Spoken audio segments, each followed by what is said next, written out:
بسم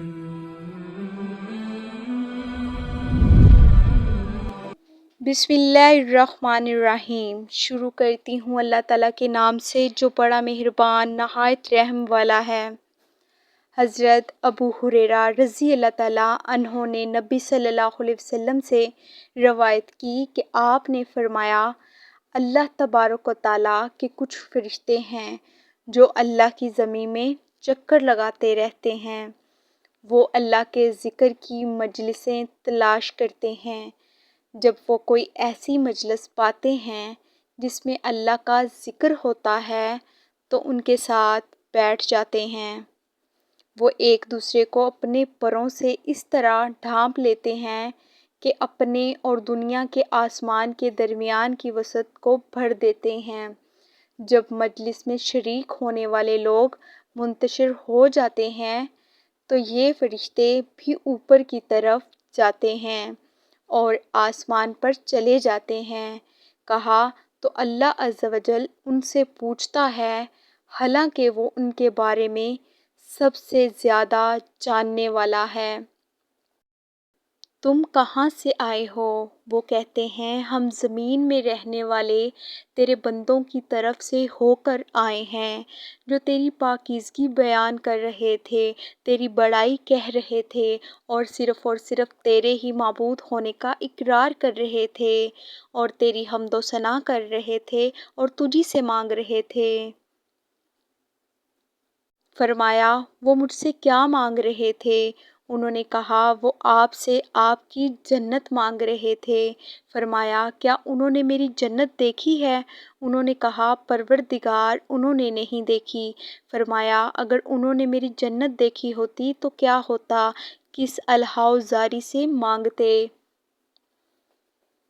وہ کہتے ہیں، اور وہ تیری پناہ مانگ رہے تھے۔ فرمایا، وہ کس چیز سے میری پناہ مانگ رہے تھے؟ انہوں نے کہا، تیری آگ جہنم، اے رب۔ فرمایا، کیا انہوں نے میری آگ جہنم دیکھی ہے؟ انہوں نے کہا، اے رب نہیں دیکھی۔ فرمایا، اگر وہ میری جہنم دیکھ لیتے تو ان کا کیا حال ہوتا؟ وہ کہتے ہیں، وہ تجھ سے گناہوں کی بخشش مانگ رہے تھے۔ تو وہ فرماتا ہے، میں نے ان کے گناہ بخش دیے اور انہوں نے جو مانگا میں نے انہیں عطا کر دیا، اور انہوں نے جس سے پناہ مانگی میں نے انہیں پناہ دے دی۔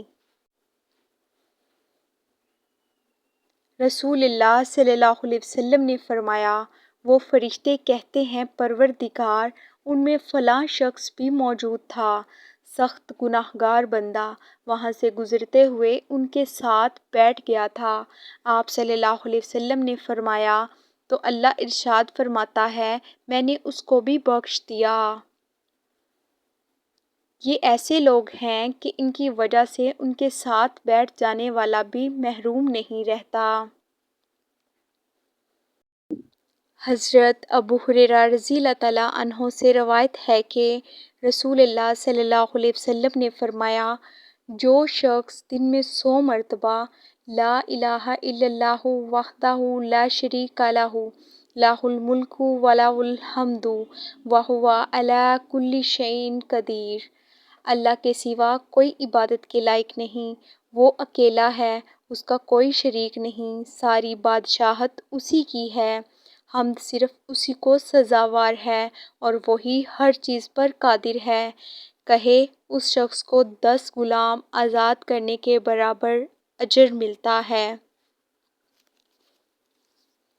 100 نیکیاں اس کے لیے لکھی جاتی ہیں، اس کے 100 گناہ مٹا دیے جاتے ہیں، اور یہ کلمات شام تک پورا دن شیطان اس کی حفاظت کا ذریعہ بن جاتے ہیں، اور کوئی اس سے زیادہ افضل عمل نہیں کر سکتا سوائے اس کے جو اس سے بھی زیادہ مرتبہ یہی عمل کرے۔